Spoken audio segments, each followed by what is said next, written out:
Hello viewers, हम लोग आज चल रहे हैं, देखेंगे इंटरव्यू से रिलेटेड बहुत कॉमन क्वेश्चन होता है और उसका मशीन राउंड भी होता है। वो हम लोग प्रैक्टिकली इम्प्लीमेंट करके सी शार्प प्रोग्रामिंग में देखेंगे और थ्योरेटिकली भी उसको एक्सप्लेन करेंगे। तो हम लोग क्या कवर करेंगे आज? इंटरव्यूज़ में अक्सर फ्रेशर टू मीडियम लेवल के इंटरव्यूज़ में पूछते हैं थ्योरेटिकली कि ऊप्स कॉन्सेप्ट क्या है, उसको एक्सप्लेन करने के लिए।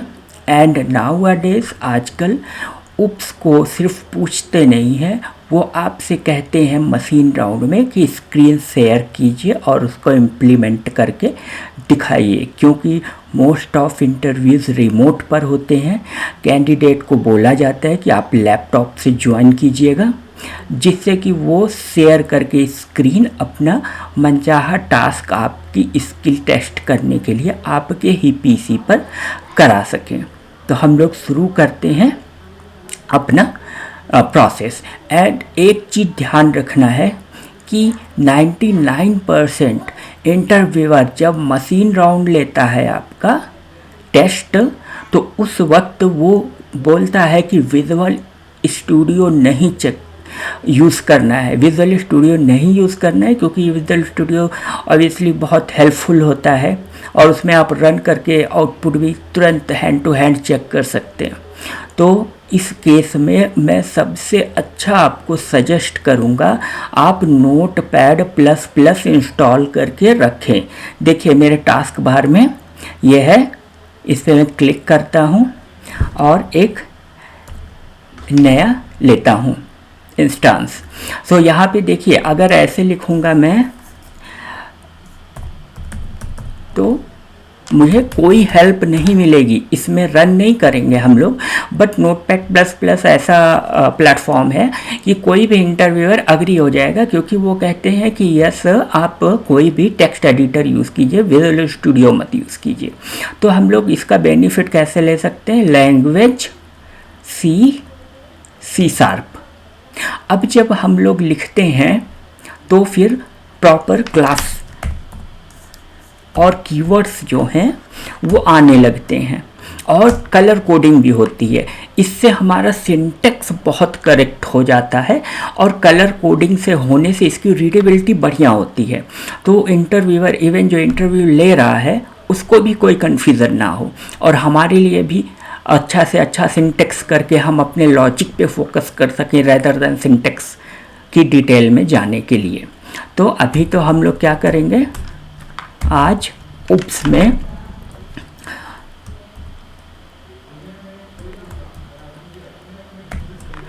तो ऊप्स में सबसे पहले सबसे मोस्ट इम्पॉर्टेंट क्या है वो मैं समझता हूँ इनहेरिटेंस है। इनहेरिटेंस से ही पॉलीमॉर्फिज्म बना है, जो कि टॉप नोच थिंग है।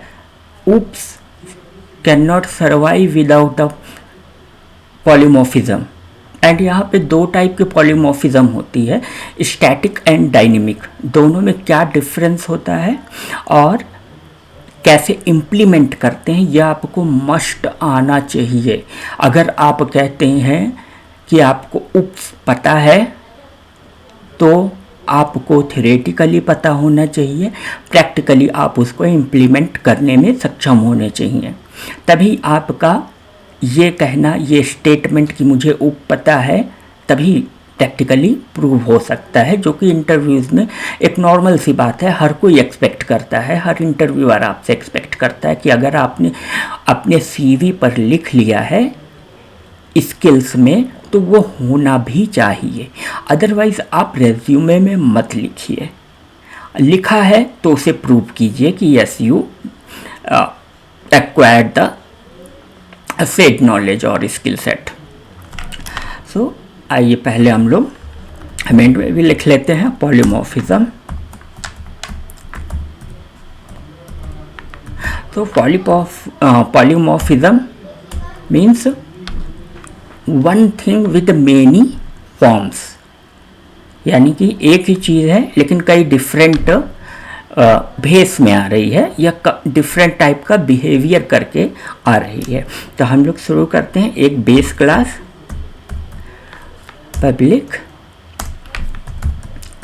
क्लास। अब इसका नाम रखना है, तो मैं रखता हूँ इसका माई सुपर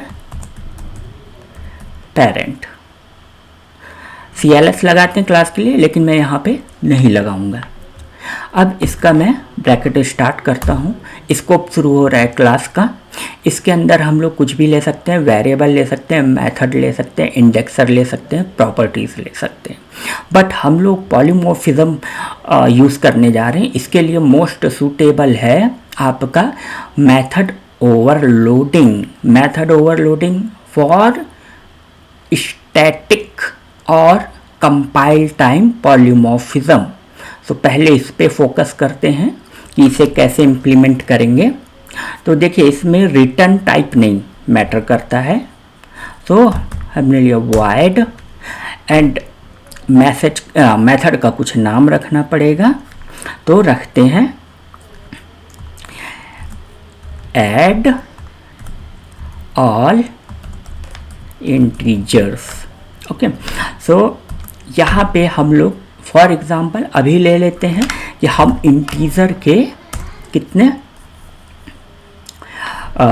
x y 2 लेते हैं। अब ये 2 इनपुट लेगा।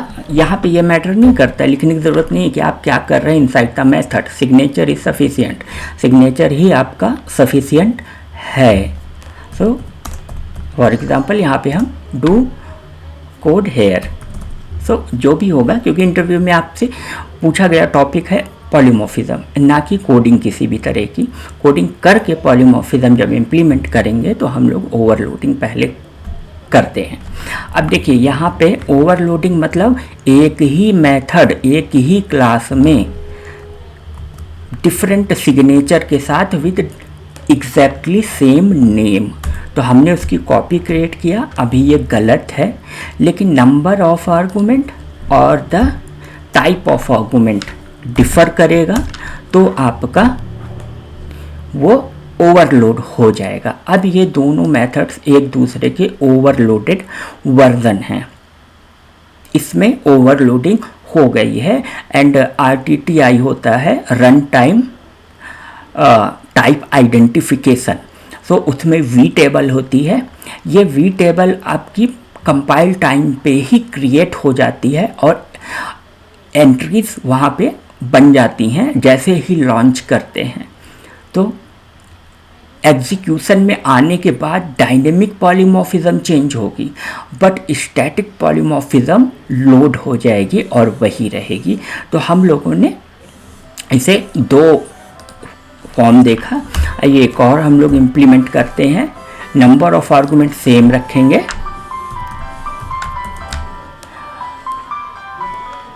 Just a minute, something going on. So decimal हम लोग ले सकते हैं, ये मैटर नहीं करता है।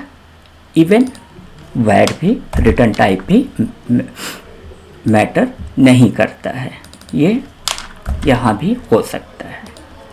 ओके, सो डेसिमल हमने फॉर एग्जांपल स्ट्रिंग ले लिया किसी भी रीज़न से, लेकिन मेथड के नेम सेम रहे। तो यहाँ पे हम लोग क्या 3 ओवरलोडेड वर्जन है of the same method name. Same method का 3 वर्जन डिफरेंट है। और क्योंकि ये ओवरलोडेड है, इसको कंपाइलर आपका आइडेंटिफाई कर सकता है। नेम से कन्फ्यूज़न होगा, लेकिन साथ में पैरामीटर का जब वो कॉम्बिनेशन रखेगा तो हर कोई अपने आप में एक यूनिक आइडेंटिफाई करने में पॉसिबल होगा कंपाइलर के लिए। अब हम लोग चलते हैं अपना नेक्स्ट डायनेमिक पॉलीमॉर्फिज्म से रिलेटेड चीज़ें करने के लिए। तो पहले सबसे बड़ी बात है कि आपका पब्लिक होना चाहिए, नहीं तो वो एक्सेसिबल ही नहीं होगा चाइल्ड क्लास से। सो पब्लिक हमने रिटर्न टाइप किया स्ट्रिंग, पर्पसफुली कर रहे हैं, और ये करते हैं सुपर नेम प्रिंटर। और इससे लेते हैं क्या, हम यहाँ पे लेते हैं एक स्ट्रिंग जस्ट नेम। तो स्ट्रिंग टाइप का पैरामीटर नेम लिया। अभी एक और बनाएंगे, फिर इसमें डिफरेंस क्या है, कैसे उसको पॉलीमॉर्फिज्म शो करना है वो दिखाएंगे। एक और मेथड ले लेते हैं पब्लिक, ये आपका इंटीजर रिटर्न करेगा। फॉर एग्जांपल कैलकुलेट एज रख देते हैं इसका, super calculate age. So super रखने से ये इजी हो जाता है कि हमारा वर्जन किस क्लास से कॉल हुआ है, ये आइडेंटिफाई करने में कोई भी प्रॉब्लम नहीं होती है। तो यहाँ पे आप कोई पैरामीटर ले भी सकते हैं और नहीं भी ले सकते हैं। कैलकुलेट एज करना है तो फॉर एग्जांपल हम लोग आईडी ले लेते हैं, एम्प्लॉय आईडी जस्ट कंसीडर कर रहे हैं क्योंकि कोड तो अपन को लिखना नहीं है अभी। So code goes hair. जब आप इतना कॉन्फिडेंटली लिखेंगे इंटरव्यूअर के सामने तो वो आप उससे कन्विंस होता चला जाएगा, क्योंकि वो लोग ये नहीं देखते सही गलत, तो उनको बहुत कम देखना होता है, उनको आपका कंफर्ट लेवल देखना होता है एंड कैन डू एटीट्यूड देखना होता है। एंड आप कहीं गिव अप तो नहीं कर रहे हैं। अगर आप कहीं पे फंसते हैं तो गिव अप अगर आपने कर दिया तो ये निगेटिव जाएगा 100%। आप फंस रहे हैं, एरर आ रही, कुछ भी आ रहा है, आप उसमें लगे रहें। ये सिर्फ कोडिंग के लिए है। आपको डेफिनेशन थ्योरी नहीं आती है, that means you have to accept that I don't know such details. Theory में आप ये नहीं कह सकते हैं कि इधर उधर का कुछ भी बता दिया, लेकिन प्रैक्टिकली अगर कोड इम्प्लीमेंट कर रहे हैं तो आपका कंफर्ट लेवल एंड आपका can do attitude and never give up, ये बहुत मैटर करता है। इसका हमेशा ध्यान रखना चाहिए। आपको मशीन राउंड क्लियर हो के रहेगा, आप इसका ध्यान रखेंगे तो। अब यहाँ पे हम लोगों ने 2 किया है मेथड, और ये ओवरलोडेड वर्जन हो गए। उसके बाद ये हमारा पर्पस क्या है, इसको हम लोग करने वाले हैं क्या, ओवरराइड। ठीक, अभी इसमें यहाँ पे चेंज चाहिए जो मैं अभी नहीं कर रहा हूँ, क्योंकि मेरा जो अप्रोच होता है वो इंटरव्यूअर के आइज़ में बने रहना होता है।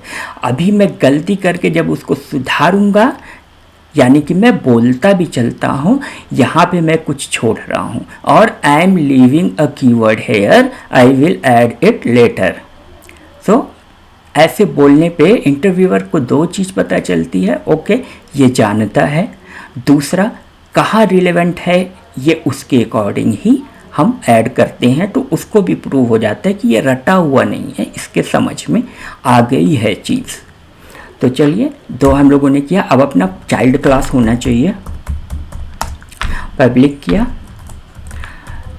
देखिए स्मॉल होना चाहिए, नहीं तो आपका सिंटेक्स होगा तो कलरिंग मैच नहीं करेगी, कलर कोडिंग। क्लास तो सब क्लास, सुपर क्लास का डाउन क्या कर सकते हैं, चलिए सब क्लास चाइल्ड ये कर देते हैं। ओके, ये क्रिएट हुआ। और अगर आप लोग कमेंट्स करेंगे रिक्वायर होगा तो इसको हम लोग विजुअल स्टूडियो में करके प्रैक्टिकली भी दिखा देंगे, लेकिन अगर अभी ही सब कुछ करेंगे तो वीडियो बहुत लंबा हो जाएगा। ओके, अभी ऐसे तो कुछ हुआ नहीं यहाँ पे। चलिए एक सिंपल हम लोग मेथड ले लेते हैं कि प्राइवेट मेथड या कुछ भी, इंटीजर रिटर्न, इंटरनली रिटर्न करने का कोई मतलब नहीं है। सो void do प्रोसेस, जस्ट ऐसे ही रख दिया। ये कोई मेथड है, इनिशियलाइज वगैरह में कहीं भी काम आता होगा। अब जब हम इनहेरिट कर रहे हैं, कैसे इनहेरिट होगा वो, यहाँ पे अब हमें क्लास का नाम ला के रखना है जिस क्लास को इनहेरिट करने वाले हैं। माई पेरेंट क्लास को कर रहे हैं तो यहाँ पर उसका नाम रखा। अब ये आपका कोलन लगे होने की वजह से ये इनहेरिट हो रहा है। जब इनहेरिट होता है तो आपको पता होना चाहिए कि public properties method indexer variables ये सब अवेलेबल हो जाते हैं जो भी उसे इनहेरिट कर रहा है, यानी कि चाइल्ड क्लास में। अब यहाँ बात करें तो देखिए इसमें पब्लिक ये दोनों है, ये दोनों अवेलेबल ऑटोमेटिकली हो जाएगा। यानी कि कैसे हो जाएगा, पब्लिक है, लेकिन इसमें अभी पॉलीमॉर्फिज्म की प्रॉपर्टी नहीं आई है। ये तो सिंपल इनहेरिट हो रहा है और चाहे पेरेंट से कॉल हो चाहे चाइल्ड से कॉल हो, सेम लॉजिक एग्जीक्यूट होने वाला है। तो यहाँ तक पॉलीमॉर्फिज्म अभी नहीं आया इसमें। एक चलते हम लोग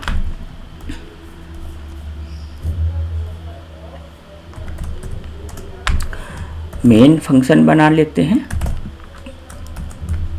जिसमें कि हम लोग बस एग्जांपल के लिए करेंगे।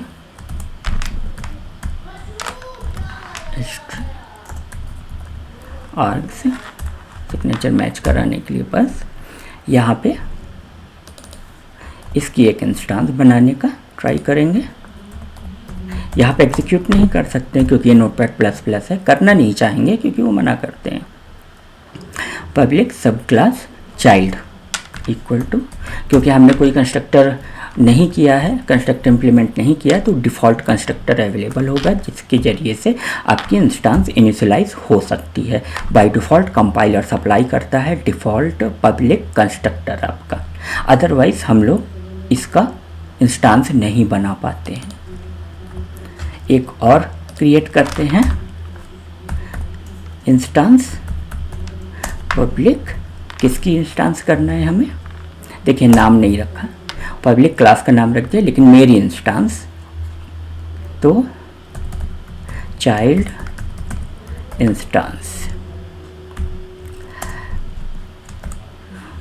और ये कन्वेंशन राइटिंग कन्वेंशन जैसे जो है वो तो ध्यान रखना पड़ता है कि वेरिएबल कैसे रखना है, क्लास नेम मेथड नेम कैसे करना है। तो कैमल केसिंग में प्रिफर करता हूँ। चाइल्ड इंस्टेंस रखा था, यहाँ पे पेरेंट इंस्टेंस रख दे रहे हैं।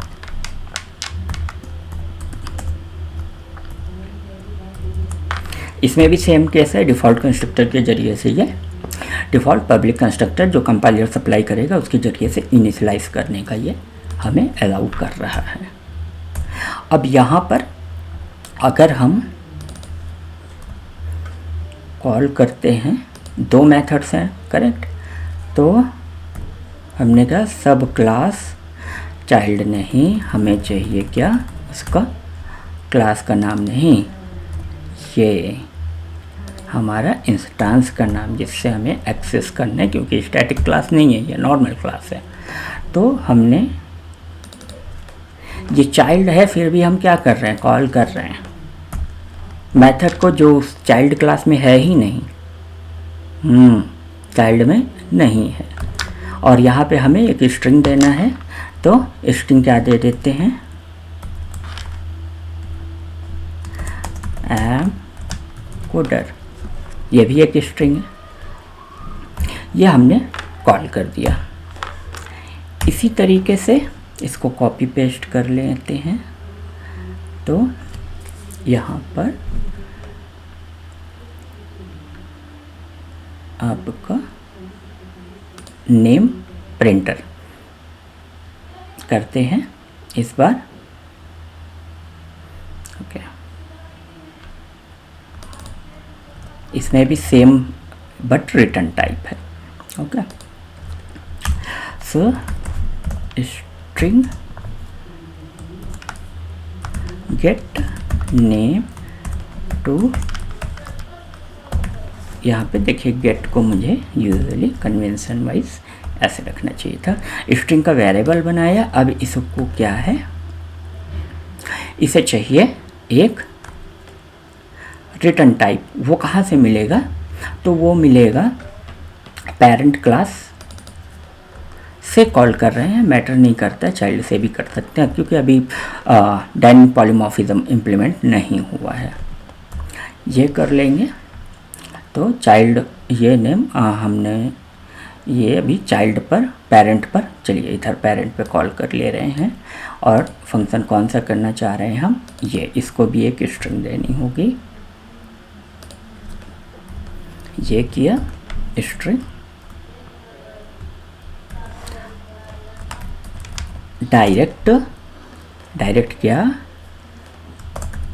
Call by parent instance. बाद में कॉपी पेस्ट करके हम लोग अपने नेक्स्ट रिकॉर्डिंग में, नेक्स्ट वीडियो में हम लोग उसमें विजुअल स्टूडियो में एक बार करेंगे, करके देखेंगे। बाकी आप इसको तो ये मान के चलते हैं कि हम इंटरव्यू दे रहे हैं और उसमें एग्जीक्यूट करना पॉसिबल नहीं है। अच्छे से अच्छा फ्रेश से फ्रेश कोडिंग क्लियरली हम लोग करते हैं, ट्राई करते हैं। ओके, सो यहाँ पर ये हो गया। अब देखें इसमें दोनों, इसको मैंने कॉपी किया, यहाँ पर पेस्ट किया और ये मैंने चेंज अगर कर दिया, ओके, और एक्सचेंज कर दिया, चाइल्ड पे कॉल करते हैं,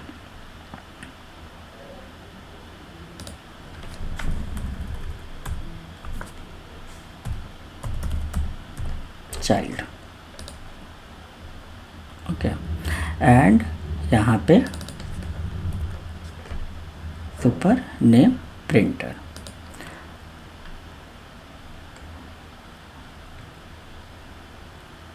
चाइल्ड इंस्टेंस, तो सुपर नेम प्रिंटर चाइल्ड पे हो गया। एम कोडर नेम प्रिंटर, ये इंस्टेंस रिटर्न भी करता है तो उसे कैच कर लेते हैं, नहीं तो एरर नहीं है। String child name return value, थोड़ा बड़ा हो गया वेरिएबल नेम, बट कोई नहीं, सपोर्ट करता है सी शार्प। तो यहाँ पे एक चीज़ देखिए, हम 2 बार कॉल कर रहे हैं, क्या कॉल कर रहे हैं, नेम प्रिंटर। एक बार ये किया पेरेंट से तो भी वही वर्जन कॉल होगा, और दूसरा हम कर रहे हैं चाइल्ड इंस्टेंस से तो भी वही वर्जन कॉल होगा, क्योंकि हमने अभी कुछ डायनेमिक पॉलीमॉर्फिज्म के रिगार्डिंग किया नहीं है कुछ। अब आते हैं हम लोग अपने पेरेंट क्लास में जाते हैं, तो ये तभी अलाउ करेगा डायनेमिक पॉलीमॉर्फिज्म जब आपने सुना होगा हम वर्चुअल लगाते हैं।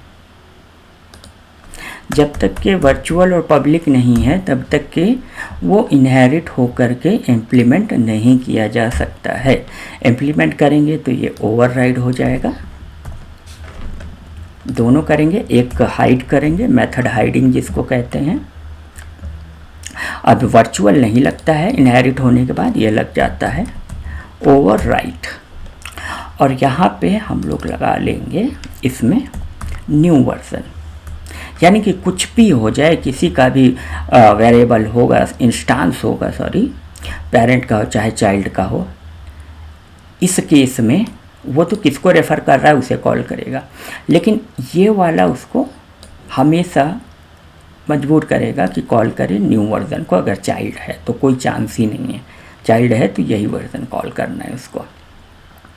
अब यहाँ पे न्यू कर दिया तो ये पेरेंट वाले को हाइड कर लेता है, ओवरराइड कर दिया तो ये डायनेमिक पॉलीमॉर्फिज्म प्रोवाइड कर रहा है आपका, और आर्गुमेंट और सेम आपका नेम है, मेथड का नेम, ये ध्यान रखने की बात है।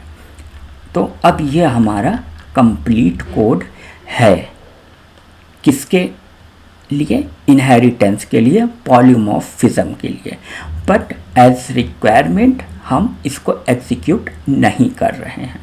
अगर आप लोगों को इंटरेस्ट आता है, जानना है और करना है, तो हम लोग इसको सिंपली लेंगे और कॉपी पेस्ट करके विजुअल स्टूडियो में भी देखेंगे अगले वीडियो में। अगर आपको चाहिए कमेंट मिलेंगे तो मैं ये काम करूँगा, नहीं तो अपना नॉर्मल वे में दूसरे टॉपिक पे स्विच कर जाऊँगा। तो इसमें हम लोगों ने दो चीज़ें की, method overloading means static polymorphism और कंपाइल टाइम पॉलीमॉर्फिज्म। दूसरा हमने क्या किया, हमने किया मेथड ओवरराइडिंग, वर्चुअल और ओवरराइड कीवर्ड के कॉम्बिनेशन से हमने रन टाइम पॉलीमॉर्फिज्म अचीव किया। Inheritance then overriding a method, इसका कॉम्बिनेशन करके हमने रन टाइम पॉलीमॉर्फिज्म अचीव किया। तो शॉर्ट में ये हो गया। अगर इतना आप करके दिखा देते हैं, आई डोंट थिंक कि उनके पास कोई रीज़न होगा इंटरव्यूअर के पास आपको डिने करने का। वो और क्वेश्चन दे सकते हैं, बट यहाँ जब इस तरीके से आपने किया तो आपको थ्योरी भी क्लियर हो गई। आप जब उसको इम्प्लीमेंट करके दिखाते हैं तो थ्योरेटिकली भी आपने उन चीज़ों को कोडिंग करते करते ही एक्सप्लेन कर दिया। और इससे ज़्यादा अच्छा ना आप किसी को समझा सकते हैं इंटरव्यूअर को, ना ही इंटरव्यूअर कुछ एक्सपेक्ट कर सकता है। इससे ज़्यादा क्या करेगा। थ्योरी भी आपने बता दी, कोडिंग भी आपने कर दी, बस। तो इसे हम लोग यहीं पे रोकेंगे। आपके कमेंट्स का मैं इंतज़ार करूँगा अगली वीडियो के लिए। धन्यवाद। जय श्री राम।